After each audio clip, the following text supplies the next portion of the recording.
Un, deux. Un fantastique, s'il vous plaît. Et puis vous avez une bouteille de rosé. C'est le château de Wannes qui organise chaque année une balade gourmande.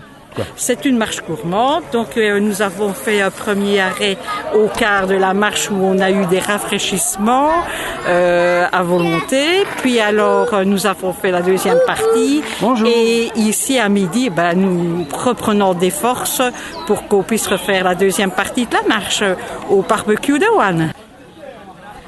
Donc les gens téléphonent au gîte, nous tenons une liste à jour avec le nombre de participants. Il y a à peu près combien de personnes? Il y a plus ou moins 80 personnes. Et c'est une balade guidée? C'est une balade guidée, tout à fait, donc il n'y a aucun fléchage. Nous prenons le niveau de chaque groupe et puis alors nous avons un guide par groupe. Mais c'est des fameuses promenades, j'ai entendu 17 km, c'est possible? Plus ou moins 17 km en fonction des niveaux, oui, tout à fait. Et alors il y a un guide qui explique un peu la nature? Nous avons cette année, c'est une nouveauté, une dame qui est guide nature et qui explique un peu, qui répond aux questions sur les légendes, sur les endroits, etc. Qu'est-ce qu'on trouve dans la région par exemple? Énormément de plantes qui peuvent se manger, qui peuvent se cuisiner, qui peuvent servir d'infusion pour se soigner, de décoction et des choses comme ça, quoi. Donc une promenade comme ceci, c'est enrichissant, quoi. On apprend Ça peut être très enrichissant, tout à fait.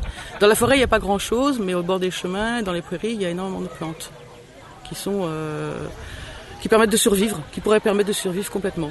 Je peux parler des fleurs, des arbres, mais surtout principalement des plantes en fait, au niveau médicinal et au niveau culinaire, quoi. En fait, ces plantes qui sont médicinales pour se soigner, si on les mange avant, on n'a plus besoin de se soigner. En prévention. Voilà. Merci.